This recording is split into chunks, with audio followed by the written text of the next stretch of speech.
It's all about that tactical execution of the framework, isn't it? The framework, the strategy should always really remain the same, but the tactics are in response to what's going on in the current environment. How are people behaving? Are there new channels? Are they doing things differently? What can you do to stand out from the noise? Welcome to the B2B Playbook. We built this channel for small B2B marketing teams who want to drive more revenue for their business. Every week, we're showing you how to create more demand for your brand step by step using our 5Bs framework. So if you're time poor, resource strapped, but you still want to make a big impact on your business, make sure you hit that like and subscribe button down below so you don't miss an episode.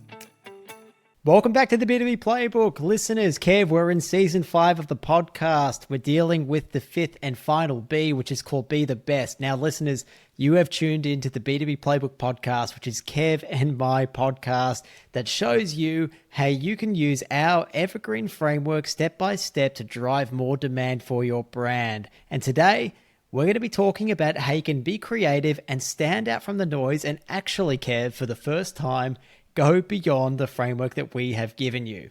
That's it, listeners. As George said, we're in the final B of the 5Bs framework. This season, we're talking all things Be the Best. That's all about what to explore to make sure that you and your marketing stay evergreen and continue to be leaders in your industry. And in doing so, we hope you start to see the B2B framework as a circular process that we talked about last season, and you start to sharpen the saw around your application of the 5Bs framework as well.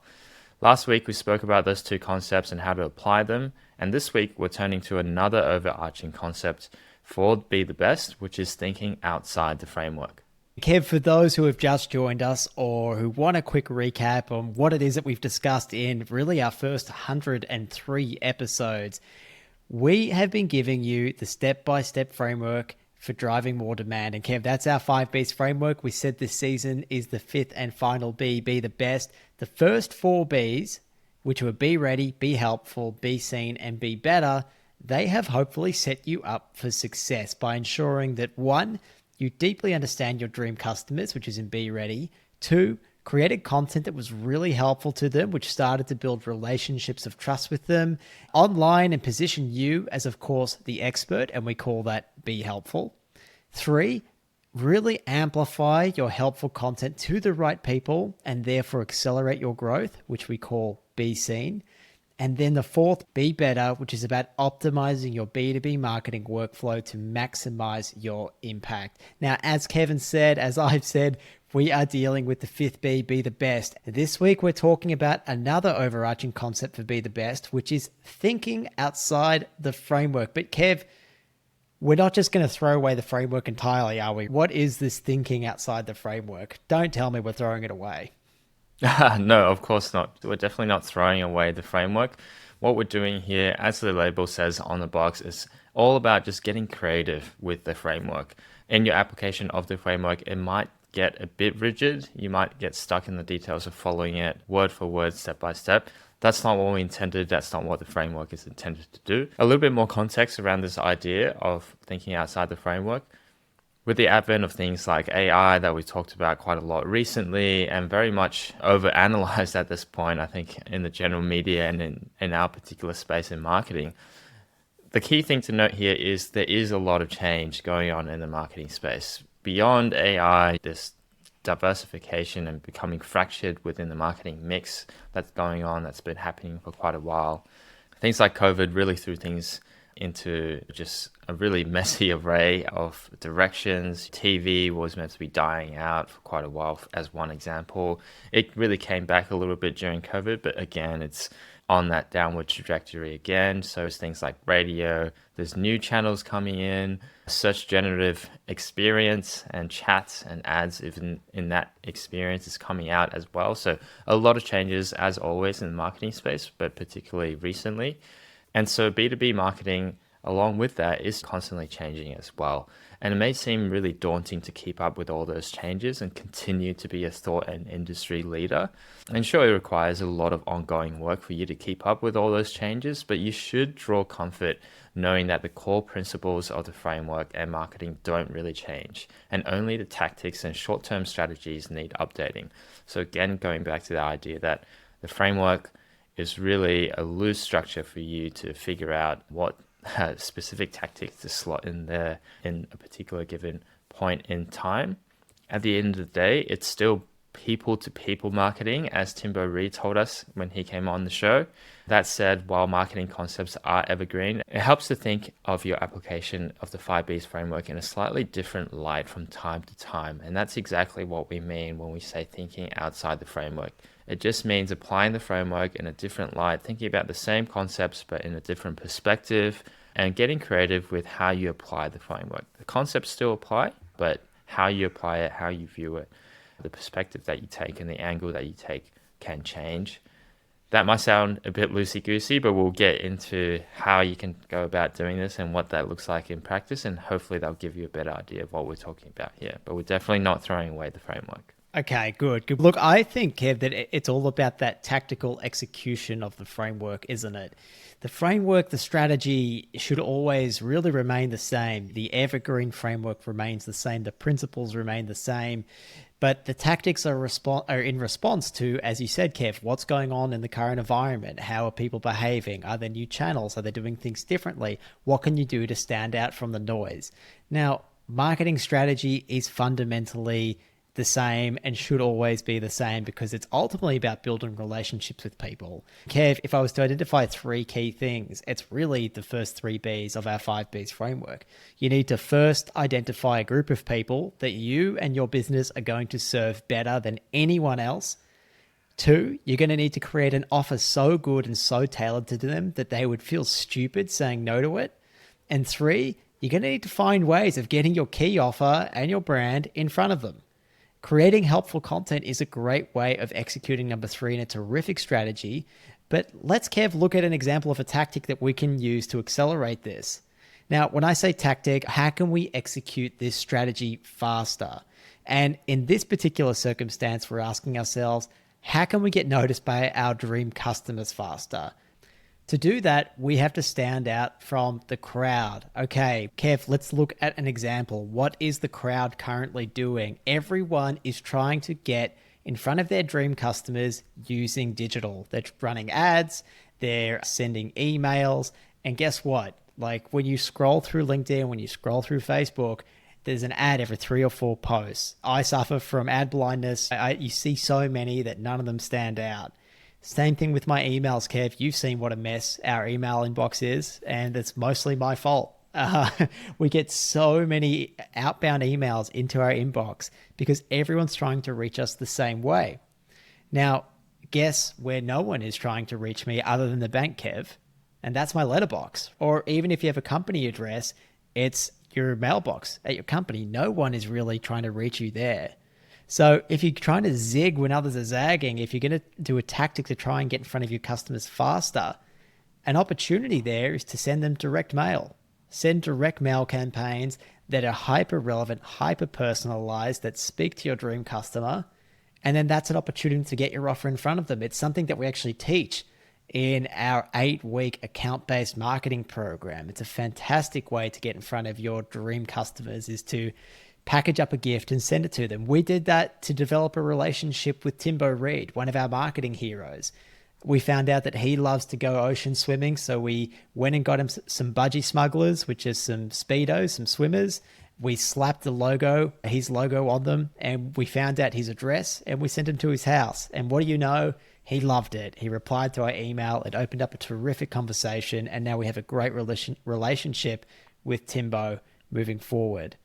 So that's just an example, Kev, of being able to use a tactic to zig when others zag. So listeners, how it sits in with the other principles that we've already talked about, those overarching principles in the final B of the 5 Bs framework, it's really a complementary principle again to the circular framework. As you reapply the framework, you should also consider not just which parts that you need to go back to, and you're making sure you're putting extra weight or the right amount of weight to each of those 5 Bs.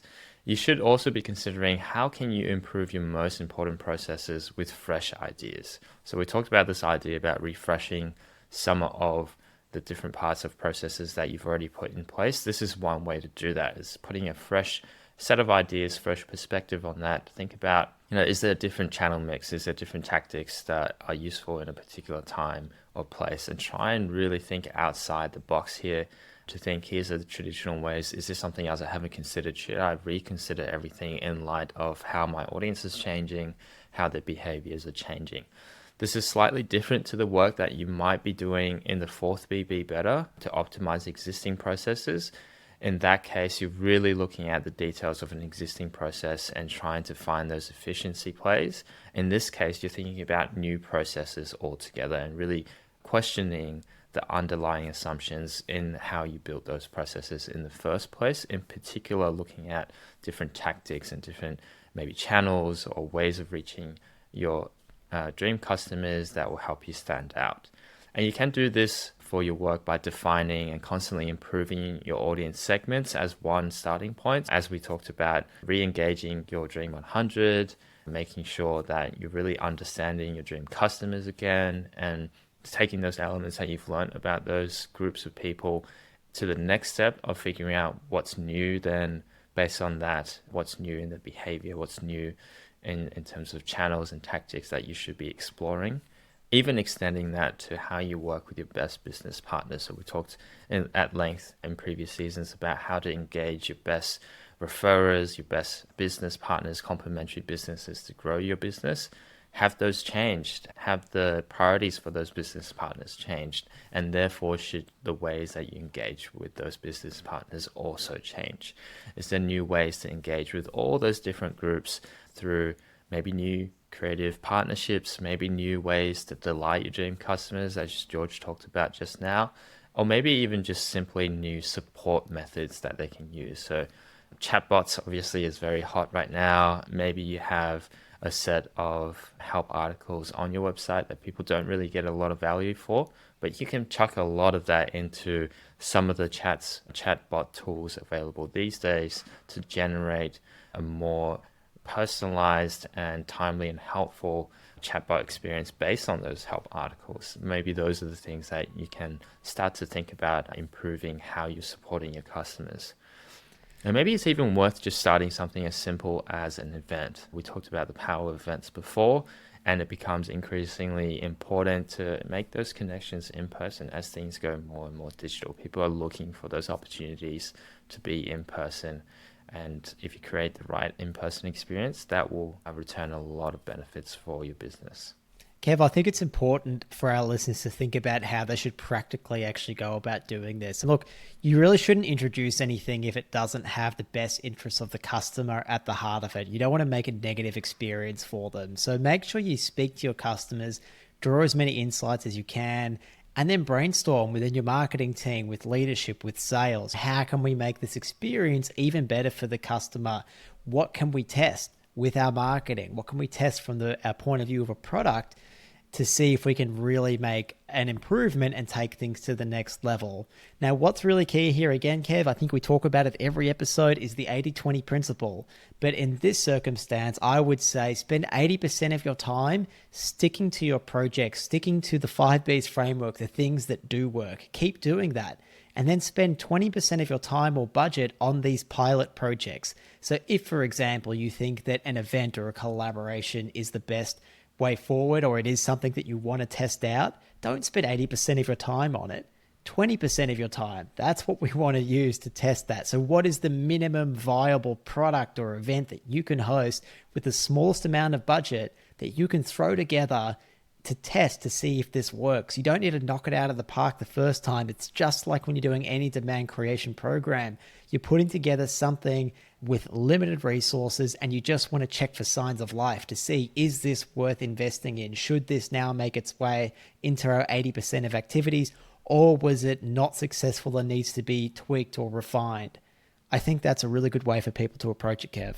Yeah, great way to approach it. Thanks for covering that, George. And listeners, hopefully that will build and structure your sessions as you start to talk about these things in a very practical way. How do you actually go about thinking outside the framework or applying the framework in a different perspective?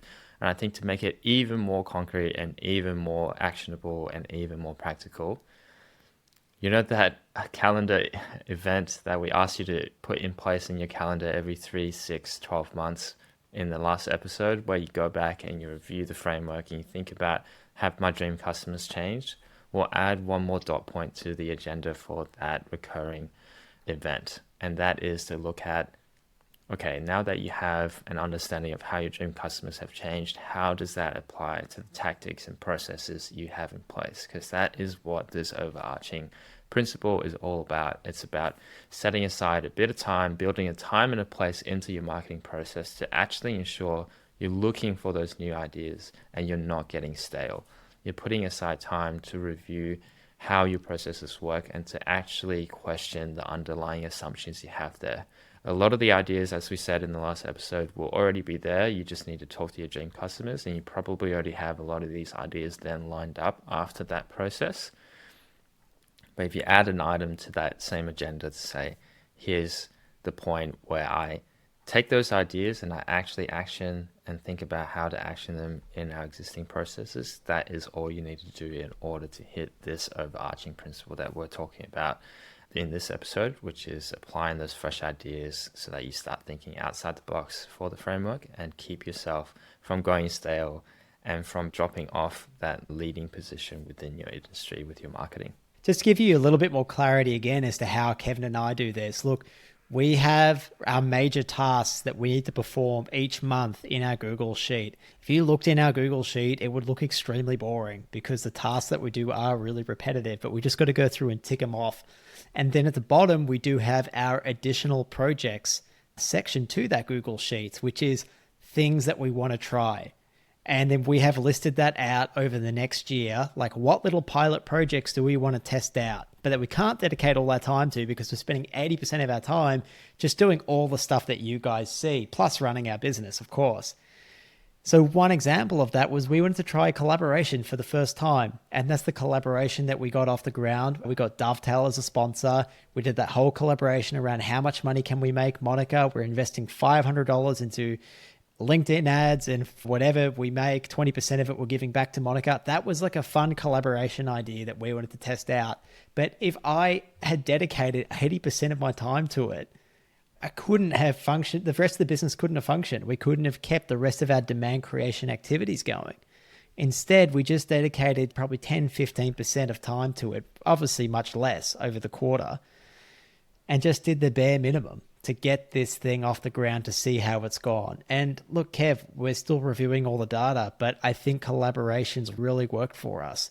It absolutely led to pipeline. It absolutely led to a whole lot of our ICP following us, listening to the podcast, engaging with our brand. It's done all those things. So now it's actually earned its position in the next quarter, in the next 6 months, to move into our 80% of activities, to absorb a bit more of our time because we know it's something that drives the business forward. That's a great example, George. I think another one in a similar vein is with all this talk about AI, we obviously wanted to explore that for ourselves. And we genuinely encourage you to try and keep across the developments here and apply any ideas that might work well. But as George said, do that 80-20 analysis and maybe figure out what the right bucket is that the AI falls into. Is it within that 20% of effort that you put in to get the 80% of the results? Or is it something that's a little lower on the priority list? And just make sure to, along the way, take those learnings and make sure to automate as much as possible and have audiences as dynamic as possible. It's less work down the track as you start to use it more and make sure that it's still correctly following your particular customer audience group and behaviors. But also keep in mind here, of course, from our own learnings, that AI's performance is largely dependent on the quality of your data. So part of the reason why we signed up to HubSpot and we started really gathering and tidying up our data ourselves is because if your data's not right, then you really shouldn't be starting to use AI because it doesn't have the data to work off to help you follow a particular audience or to help you get the most out of your data because you don't have any.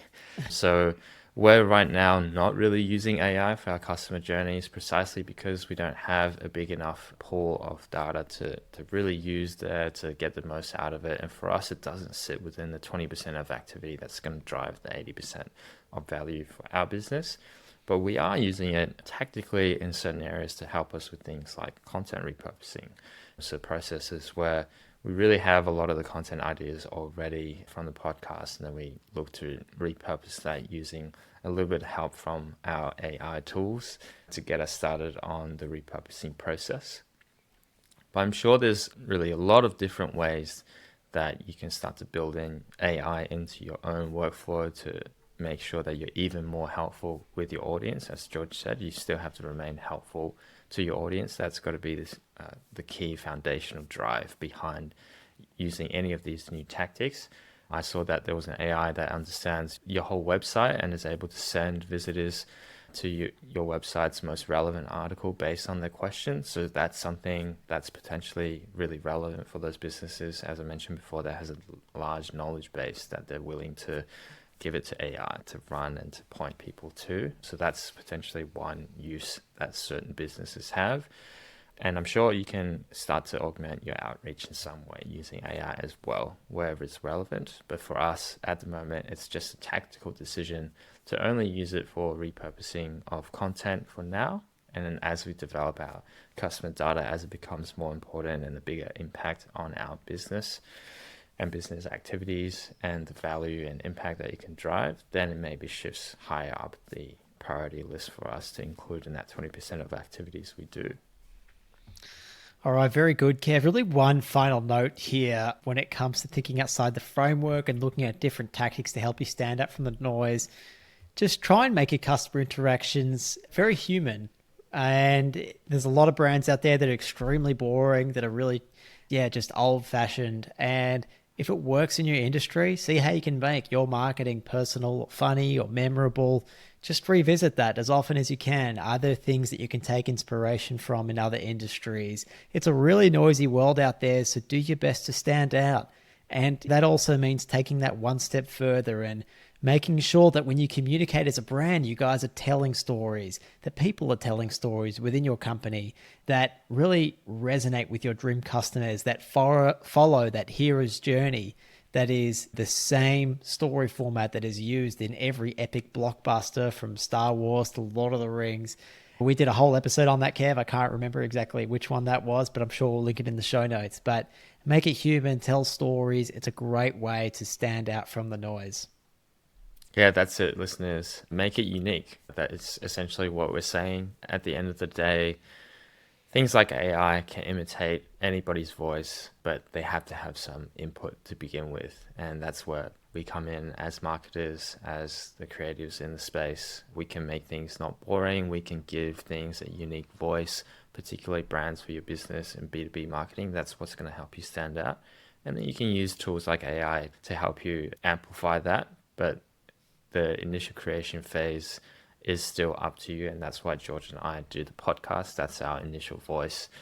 That's our key pillar piece of content. That is our unique angle that we offer. So try and create that for your own brands and keep creating that and honing that over time. Just because it's unique also doesn't mean that it can't change over time and evolve over time to continue to be unique. Okay, beautiful. Thank you very much, Kevin. What were the key takeaways from today? The first one is that what we talked about this episode, thinking outside the framework, is a complementary overarching principle to the circular framework that we spoke about last week. As you apply and reapply the framework, also question and ideate on new ways to undertake your current processes. How can you tactically improve those after you've gotten those better engagements with your dream customers, Dream 100, business partners, and you've gone back and thought about what's changed with them? How can you apply those changes to improve your current processes and ideas around how you go to market? And while the underlying marketing principles and the 5Bs framework are evergreen, those tactics and implementation are in a constant flux. And this represents a very exciting opportunity and challenge for us as B2B marketers. We need to continue to be creative. We need to continue to be unique. And we need to take all those learnings in the application of the 5Bs framework and continue to iterate on them. Beautiful. Thank you very much, Kevin. Listeners, as always, you can find links to everything that we discussed in the show notes. And look, Kevin and I are just so grateful that each week more and more marketers tune in every Monday morning to the B2B Playbook. And if we can ask one thing, it would be to please pass on the show to someone who you think would get value from it. Also, check us out on YouTube. It's a huge help to us and we really appreciate it. Take care. Thank you, Kev. Thank you, listeners. See you next week. Thank you, George. Thank you, listeners. See you next week.